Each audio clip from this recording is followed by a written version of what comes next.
I've just been kind of concerned and worried that I don't know if I can ever get over trying to be perfect with everything.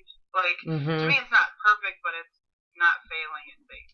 Yeah. Well, so what we need to talk about is, well, first of all, I so get what you're feeling.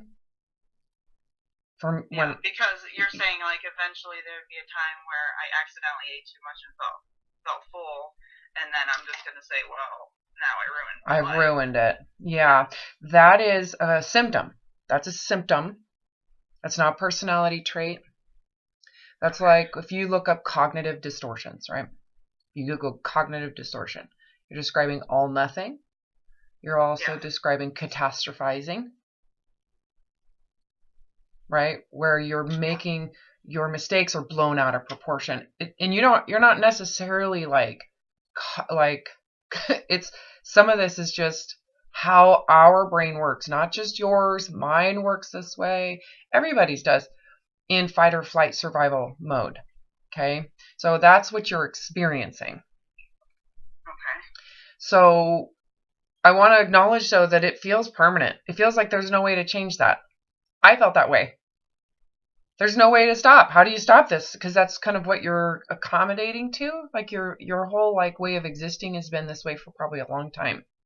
So it's understandable when people feel there's this hopeless. This is just the way it is. I don't know how to stop it. Right? Yeah. I mean, I literally did, and did until you said that I thought that I was just this way. Yeah. Well, it's a human experience that you're experiencing when you are in kind of an extreme version. It's not. I like to think of these symptoms like a volume control, where it's not on or off. It's some people it's turned way up, intense. That means their catastrophizing is bigger, versus someone who is not as turned up into survival. They might overreact. They might, make something bigger than it is, but it's not catastrophic, right? And then there's other people who are turned in certain biases, right? It's a kind of a bias where something is horrible and they're minimizing it. Okay. That makes sense? So it goes both ways too. It's usually relative to what personally serves you. So if, for example, when you're wanting to eat emotionally, you're probably minimizing its effect in your mind. It's no big deal. I'll fix it later. You're right? Yeah. But then when it comes to your body image, it's catastrophized after the fact. I did the same thing, right? Like when I ate off one thing, it was like I ruined it. There's no hope. I might as well. So you're catastrophizing the mistake, but you're also minimizing the damage that's going to be done to the body. All right. Okay. So that's just symptom. That's a symptom of just survival mode. And so our question is, I guess what we need to focus in on is, how do we get out of this? Because when you're out of it, these symptoms just go away because they're not necessary. These mechanisms are there because they in a way they help your likelihood of survival when you're in in the wilderness, right? Okay.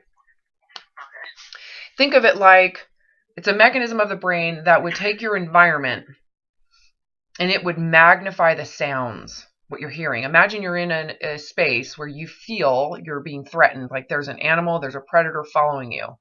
What would happen to your capacity to hear things? Don't you agree? It would blow up. Yeah. Like your hearing would be magnified. You'd be looking at every little detail, right? Yeah. Of the landscape. This is the same thing. It's like trying to get ahead of the game. It's really fascinating how they've studied this. It's fascinating. For example, how birds, they will expend extreme amounts of energy flying away in a day with just a sound. They don't sit back and wait to see, oh, what is that? Or a deer. It's like, it's better safe than sorry type of mechanism. And so when it comes to us, we have similar mechanisms, right? And so these cognitive distortions, if you Google them, those are those mechanisms. They seem ridiculous. They seem irrational. They are irrational. They're full of misery if you live in those mechanisms, but they're there for a reason, right? So don't judge yourself. Just recognize, okay, so the catastrophizing, the distorting, the all or nothing mechanisms, those are there because I am afraid. I have fear. Fear triggers survival mode, right? Yeah. So what we need to go into is, okay, why? Let's go into why so that you can address the why instead of being, kind of at the control of the mechanism, because there's nothing you can do when you're in it. It is there. Okay. It's taken millennia to get there. Evolution is amazing. And if you don't believe in evolution, this is what God created under these circumstances, right? So what are the circumstances? So what you said to me was, I need to be perfect. Well, what happens when you're not? Then I feel stupid and I feel like I fail, like as a human being. Just for myself, like my goal is to be a good human being, like to be good to the world and everything. So okay, so what that tells me, so let's look at this, is that you have, in order for you to have a grade, a failure. Would you agree it's a grade, failure or success? Yeah. And so you have a grading system around what is success and what is failure. Right? So clearly you're imposing a grading system that defines that, right? Yeah. So that's a program. You've been programmed. There's programming in there, right? There's nothing wrong with that either. I've been programmed too. Right? But the program is what you're using to grade your value as a human being. Right? Okay. So if you don't meet these ideas, and they might be your ideas that but you internalized, right? At some point, someone else's grading system. It's not, you didn't create the grading system. It's just, you now believe it and you're holding yourself to it. So it feels like your grading system because you signed the line and said, I'm signing a contract that says, these are my beliefs. I believe them. They're mine, right? Yeah, well, this is what I keep going back to. I have to play board games a lot because my husband really loves board games. And to me, this is awful because if I win at the board game, then good, my strategy worked. And I'm not even happy. I'm just like, well, good, because that's how it's supposed to go. Or, if I fail in any way, well, then I'm awful and stupid. And, you have shame. You have shame. Like it's a personal indication of you suck. Right, and this all relates to everything in life, so it's just if I could fix this. Yep. Okay, so do you see from the outside? Can you see from this out that this is like, oh, I'm using everything as a indication of my intrinsic worth as a human being. I can't just play a game. So you can intellectually see that. That's ridiculous, right? Yes. I should just be able to play a game and be like, whatever. Got it. Yeah, that's awesome. But who sits down to play a strategy game and doesn't say, oh, what's the objective and tries to accomplish that? Yeah, but there's a difference. That's intellect. There's a difference between that and I'm doing this, and if I lose, that's proof that I suck as a human being. Like I'm a bad person. So the question you need to ask is, who plays games like this and personally defines themselves as a horrible bad person when they lose? Why aren't you questioning that? Right? You're not questioning that belief. You're saying, who doesn't want to win? Well, someone who doesn't really care either way. They might go in and say, ooh, let's see how I do, because it's fun to strategize. It's internally kind of like an experiment. What you need to question is, why am I going into this with it being personal valuation of my internal value as a human being, right? So to understand this, it's like, well, of course you're going to do that if you feel at your core, at the base of you as an individual, that you are a bad apple. I'm a bad human being. That's the core of that. Anybody who feels that way about themselves is going to take any opportunity to try to feel better about themselves. And I so agree with you. It's crazy how when you win, it's neutral. It's not like you actually go, oh my God, the void of badness has been fulfilled. I'm free. You don't get that. You just get neutral. At least I don't feel horrible about myself, which is a benefit. But it's not like it actually fixes this kind of rotten spot or a void. That's still there. You still have to keep on winning to then continue, because it's facade, right? It's like think of it this way, visualize it this way. There's a soul, and that soul has a very black hole, dark hole that exists, right? Okay. It's like a puzzle that has a big, huge spot that's missing. It never got put together fully. And so you're trying to complete the puzzle. But the problem is you're not using puzzle pieces. You're using paint. You're using all sorts of random shit to make it seem done. Well, is it ever really complete? Even if you've got it full of putty. No. It's not. So you never really feel complete because it's not really using what the soul is made of. It's using these outside, external concepts that aren't really soul puzzle pieces. Does that make sense? Yeah. So no wonder you're taking everything you can to think this is going to fill it. And even though intellectually you can see, I want you to know right there, the fact that you have enough awareness around I'm doing this and I'm making it about me, and it's not about me. It should be about just fun and hanging out with my husband. Who cares if you win or lose? Yeah. Sure, it's fun. It's fun to beat your husband. It's fun to do the you suck, I won, you suck. I do it all the time, right? But it's not about him as being bad as a human being. Like if I win, does that make him a horrible human being? No. You see, but for you, because you're in survival mode, that's what it feels like for you. Even though you can tell, well, of course that doesn't make him flawed. That's ridiculous, right? But when it comes to you, you're stuck in self-preservation. So that's why it's always about inside yourself. I need to feel good about me. Everybody else can feel great. They don't have to meet these standards because you're not projecting your shame onto them. They're good people. They don't have to do all this stuff, right? Yes. It's all about you. So how do we get rid of this, right? Well,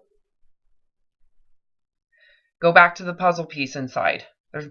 There's missing puzzle pieces. There's a big hole of puzzle pieces. How do we fix that? You understand that you're good to begin with, that your soul's already good? Yeah, that's supposed to be that way for whatever reason. What's wrong with that, right? If that's the way it is, right? The question you have to ask is you're judging it as bad. Yeah. You're judging it as bad. Well, what if you found out everybody's soul puzzle piece, it's never really done? Because it's a process of learning forever. Every time you're here, every time you're on a life experience, whatever it is, you're learning more about reality. You're learning more about yourself. You're never born complete. Who's born complete? Right? Maybe Jesus. Right? So I've got I've got this same thing you do, but the difference for me today, compared to where I was when I was where you were at, is I felt horrible about that. I believed I was supposed to be complete. Part of that was just because you're trained, it's common, you're programmed to believe you are inadequate. You are a piece of shit. You need rules. And if you don't follow the rules, you're a horrible person. So you're raised with that type of catastrophizing. You were probably raised in distortions. Yeah. I was raised that way. My dad had horrible PTSD. Horrible PTSD from Vietnam. They didn't know that. I didn't know that. My mom didn't know that. My dad had horrible rage attacks. And his way of coping was radical religion and radical republicanism. Politics, right? So we were raised with this type of thinking. What do you think is going to happen to my brain? Liberals are bad. I didn't even know anything about them. I just knew they were horrible people. Right? I mean, I have a lot of compassion for that type of radicalism, either direction. It's not about one way or the. It's like all the radicalism around it that's ignorant, right? That comes from cognitive distortion. It comes from my dad's survival mechanisms, right? So in hindsight, I look at it and go, well, of course, because they needed that religiosity to feel complete. It wasn't, and it's an illusion that it's a puzzle piece completion. Like, I'm complete with this religion. Well, what does that do to your learning process? It hinders it. Yeah, it's done. You're complete. You have your codependency idea of what it should be. Now you just have to stay here. Stay. So what happens to life is you get depressed. Because there's no growth. There's no learning. There's no progression. You can't expand outside that, right? Yeah. I don't know if you can relate to that. But same thing with thinnerness. There's always this illusion that when I fulfill this void, I will feel loved. I will feel lovable. I can feel confident in myself. I'll feel adequate. That's the fantasy, right? Is that when I feel adequate, I will be confident enough to let myself explore, to experience life. Yeah. Do you ever? Yeah, I mean, I was there, when I thought it was going to be a certain way, and it wasn't. Right? Isn't that the case? Other, experiences where I met goals or whatever, and it's not, that doesn't fill the void. So now I'm just annoyed, and why should I do anything? Because the void doesn't get filled. Yep. And you know what? That's like, and the predictable thing is when you're in desire, right? That desire to, you're willing to work hard. You're willing to dedicate yourself. You're willing to hone in, focus, take all of that life energy and precision point it in one direction, right? Like weight loss, like getting a degree, buying a house, making the house perfect. You can harness all of that survival mode energy towards doing what you need to do. That's not a problem. That's amazing. That's an amazing mechanism. But the problem is once you complete it, the void still exists. It doesn't matter. It's like you filled it in with putty. It's still there. You feel that. It still doesn't. And the fantasy is far more pleasurable than the reality, because reality, it's basically obsessive compulsiveness trying to complete a goal. You get to the goal and all of a sudden there's a temporary moment of, I did it, right? There is a moment of, wow, what I'm capable of. But then all of a sudden depression sets in and unfulfilled desire. What is predictable with unfulfilled desire is anger, victimization, right? That I deserve mentality because I worked my ass off. Why am I unhappy? My world around me is adequate, but why do I still feel like a piece of shit? Like it's still not good enough, And part of that, they look at our social structure. They know that everything rises.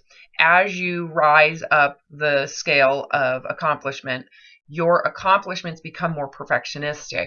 You can't just be a doctor. You have to be the best doctor. You have to have more of this, and you have to do that, and you have to do this, and you have to bigger a house, and you have to have a nicer car, and so-and-so's, and everybody who's in that is competing with each other, right? Because of the same feeling you felt when you lose to your husband. Someone else is bigger and better than me. That's just an indication of how shitty I am inside. Same thing, it rises, so it doesn't even matter. You're going to be a slave, and that's the downside to that desire is you're a slave. You are such a slave in that. And you fatigue, right? And that's where you drop and go down into apathy. It's hopeless. I can't keep on doing this. I might as well binge, right? I might as well drink. I might as well, because there's no other pleasure in the world. It's hopeless. But you're not questioning, right? The void inside, like that just exists, and because it makes sense to want to fill that up. Who wouldn't do that? Right? Who wouldn't do that? It's harder to go in and accept that it's incomplete, because what we're taught, and this is where it goes back to programming, is, well, if it's incomplete, you're an inferior human being. It's supposed, there's this mirage of perfectness that you're sold every day.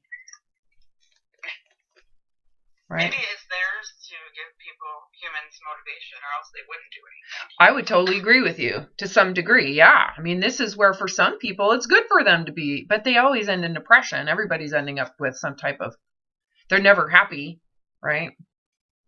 Yeah. I think it's a stage of development for sure. Are you tired of this stage yet? Yes. Yeah. But I do agree with you. I think this does serve a purpose. I think that when someone comes out of apathy, having desire is a big deal. Work hard at something.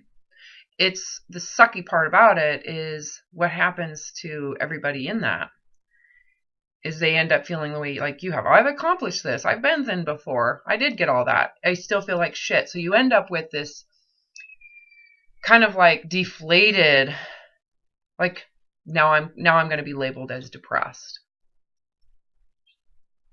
because I still feel like shit. I have the right husband. I have my kids. I have my house. I have this job. I have, Right. See, I feel like I did work to get over all that stuff about materialistic things like that, but I still have but I'm not being a good enough person, like doing charity work and all this other stuff. So that's about the only thing that. Yeah. So those are all concepts. Those are all predictable concepts, right? If it's not charity work, it's going to be religion. If it's not religion, it's going to be something else. You know what I mean? It's like these are somewhat predictable. I'm not smart enough. I should be going and learning more. Those are all should. Those are concepts of programming. Just think about that for a second. All of those things are like images in your mind of what's right. Yeah. It's an imagery.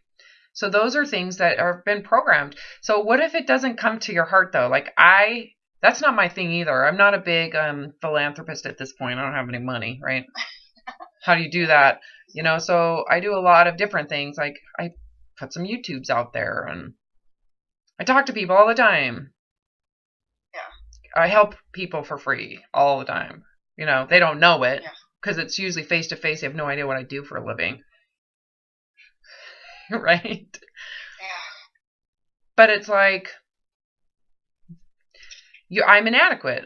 I'm not a complete puzzle, and I gotta do it the way that my learning curve is working, right? I can't sit there and you are a failure. Why even argue with it? You are in relation to some concept out there, right? The failure and inadequacy is always coming from some concept of perfection and idealism. So where you're triggered into survival mode is that you're not questioning that. You're not questioning the idealism at all. You've internalized those ideals as dogma. So do you remember what dogma is? Do you know what dogma is? The definition is actually quite important, the details of the definition of dogma. I'm going to tell you. Okay, go tell me. This is important. Okay. Dogma is an internalized, it means that you have internalized it as a truth, which means it's true to you. Okay? It's a truth given to you by some authority. Okay, that's key. You've given someone authority to know what's right and to tell you what to do. Yeah. Dogma is a set of beliefs or a belief given to you by an authority that is, you are not to question it. It is truth. It is sacred. And it is what you are to use to grade your life by. Period. Yeah. And I was all about that until about 5 years ago where I started questioning everything. Right, but you can hear, like when you say, I feel bad about myself because I'm not this, I'm not that, I'm not that. Yeah. So all of those things at some point in your life, and we don't need to judge it either, it was naive, innocent, right? You said this is true, and then you start to change who you are in your self-concept, in your mind. The concept of me in my mind is what happens, and this happens to everybody, happened to me. It becomes how you kind of mentally construct a visual concept of your identity. I want that, I am that. So then when you compare what that ideal is to the truth of where you are, what happens? Your less than that. Well, you're grading yourself, and Yeah. the bigger the distance between the ideal that you have internalized as dogmatic truth, sacred truth, and your reality, the bigger the distance, the worse you feel. Because you grade your worth. That's where the grading of I am a horrible person comes from. When you play your husband's game, the idea that you should be winning all the time, being superior to others, that is a dogma you've internalized at some point. And what happens when you lose? I'm supposed to win, right? It's just... Yeah. Well, I've internalized that's what you should do when you play a game. Well, that's not actually true, I guess. Well, you could say that's true. I could do that, but what happens? What's the downside of that? That if I don't succeed, it's not good. What does it feel like? That I'm failing. I'm not good. Yeah, I'm a terrible person. So it actually impacts your psychological well-being. Like it's like, would you recommend that to someone? Would you recommend that dogma to people? No. So at some point you start saying, I'm not going to define myself by winning or losing anymore. Like, because you realize if you were to look at yourself openly, you could say, I'm doing the best I can. I put out my best effort, really. And if it's inadequate, if it isn't good enough, if someone else is better than me, does that really mean that your life is worth less? No. I think that's also something to really look at is my life is worth what? Because when you say I am worthless, you're essentially saying the life I experience, it's a life concept. Like, it is worthless. Is your life, the one you're experiencing, truly worthless? No. Is the life the body is providing you not worth experiencing? No. Well, what is telling you then, because there's something telling you it's worthless. It's not even worth it. Your life is inferior. Where does that come from?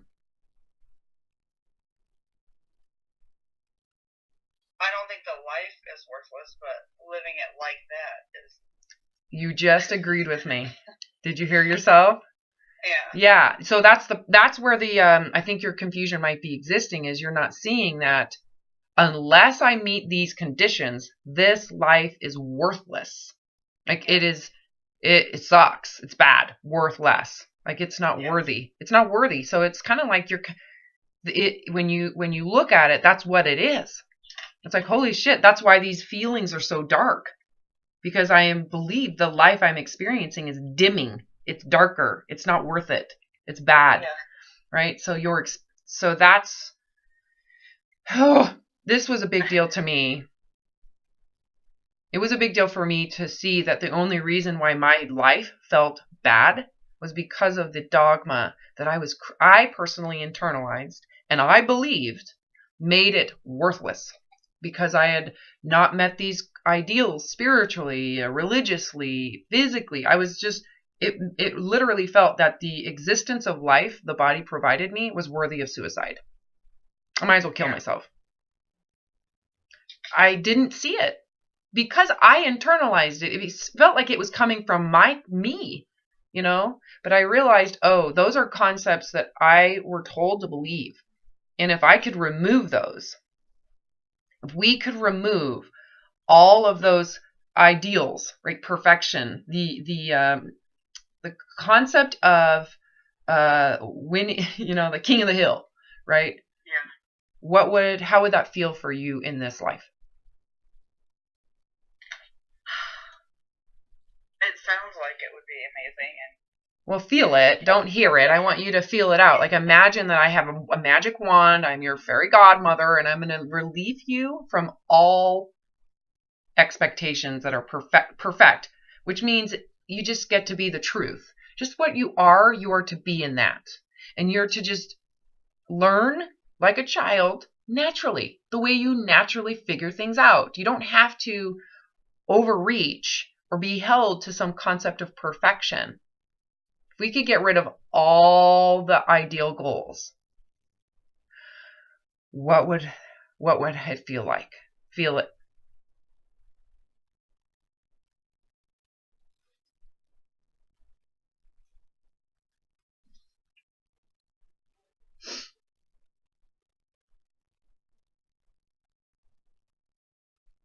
It would be interesting how you feel like each breath more in detail, and you can go do, experience things without judgment and worry. Right? Isn't that what you were hoping for? Isn't that feeling right there? Isn't that what you want? Yes. That's what you're chasing.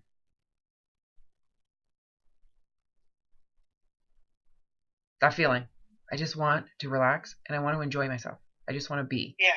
That's what you're chasing. Okay? I know that's a good feeling. It's understandable why people want that feeling. Right there. Right? Yeah. So I want to repeat the question again. This is something I think you need to replay in your mind all week. Right here. If we could remove the religious dogma, the intellect dogma, the dogma around performance, the dogma of winning all the time, the dogma of all this perfectionism, better than you really are, right? And you are allowed to just be the real, like tell the truth, be truthful in your own existence as it is, with its flaws, with your slowness, just truth. How would that change your life?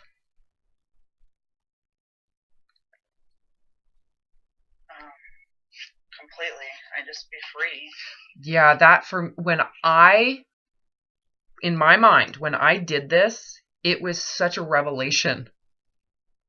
Because that was a moment for me that I realized the misery was in, because I could feel the difference between grasping onto these concepts and how horrible I felt about myself. And if I could get rid of the concepts, how much better I would feel. Yeah. It was the first time I questioned the religious dogma ever. It was the most crazy thing. It was almost like I woke up and went, oh my God, the religion is why I'm ashamed. It's not real. It's the religion that holds the shame. If I hold on to the religion, guess who gets shame?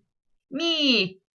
Because it's a perfected concept of what we should be. And everybody trying to do it is the same. We're fucking soldiers, man. We're brainwashed.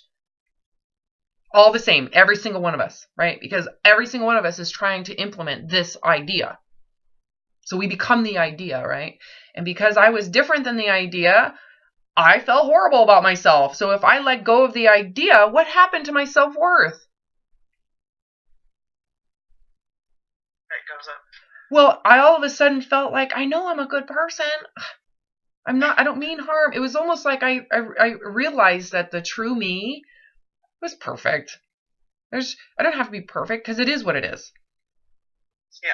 But it was far more integrous, or at least real, than me trying to create a fake concept of goodness, chasing some illusion that God would love me. Anyway, so I think that's where you need to focus in this week. Is honing in on how much shit you are holding yourself to that is totally unrealistic for where you are right now. It's not even natural. It's unnatural for you. I remember thinking, oh my God, there's so much of this. Like, I need to know what's the correct music to listen to? What's my favorite color? I mean, it was so invasive, the ideas of what's good and what's bad. I mean, think of all of the thousands of layers of your badness relative to some other concept of goodness. I mean, it goes into so much minutia detail. Your hair is wrong. Your age is wrong. Your eyes are wrong. Your ears are wrong. Yeah. Your teeth are wrong. Your voice is sucky. You have too much hair on your arms. You got to shave. I mean, it's so much. And I believed it all, so you could see why then I would commit suicide. You get to a point, at least for me, it was so intense and it was so derogatory towards the true me that there was no point to being here. I couldn't stay above water. And when I was above water, it was like slavery just to float, just to float. Yeah. And I'm hearing that with you. And I was cognitive distorted as well. I had all the impulses of all or nothing. That's why I had binging and purging and binging and exercising and binging and purging and dieting and extremism and that whole area. And the whole concept of religion for me was all or nothing. That came from me believing I was inherently a piece of shit, right? I need these. Otherwise, I'm going to fail. I need to pursue these goals. Not realizing that the goal is why I feel so bad about myself, right? You don't see that. You just feel bad about yourself. So then don't you agree? That's like, well, don't we need to be improving ourselves? Not realizing that thought in and of itself is stemming from the shame you're experiencing, holding yourself to the goal. It's the goal that is creating this feeling of inadequacy, which is why you're chasing the goal, right? Yeah.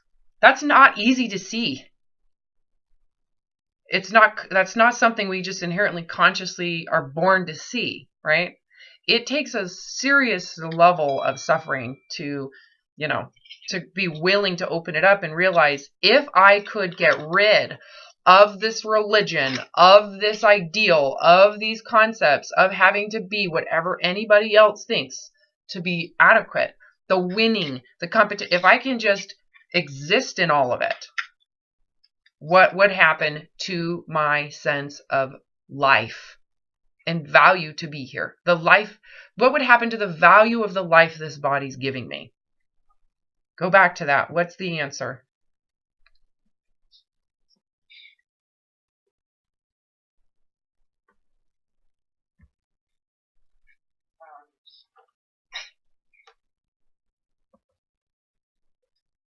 Do you need me to repeat the question? No, I'm just trying to think of how, like, a grand word, like, exponentially would get better. Oh, it would be massive. It's almost like, can you feel that's, if you're wanting to get better, do you see the exit, the door? Like, that's it. You have to release yourself from all the brainwashing. You have to say, I'm done. That means you have to accept the puzzle is not going to get fixed. Okay. It is what it is. That's the truth anyways, underneath it all. You can do all this goddamn work in slavery. The truth is, this puzzle isn't complete. Yeah. Is there something wrong with that? I guess not. Well, that's what you have to ask yourself. I can't, you have to really go in there and fight for yourself for once, right? Fight for the truth for once, All right, I'm going to go. This was a good one.